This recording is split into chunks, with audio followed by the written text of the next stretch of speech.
Hi everybody, welcome back. In this video, I'll be showing you the procedure to access analytics in BeReal. In order to access analytics in BeReal, this is not actually possible. Now, you cannot access traditional analytics like analytics and dashboard, but you can view your past BeReal photo in the memory section.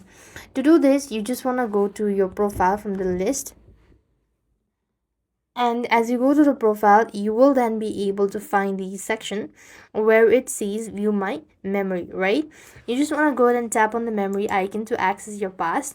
As soon as you do that, you will see your calendar view. Tap on a specific date to see the BeReal you posted on that particular date. And this way you should be able to access analytics in BeReal.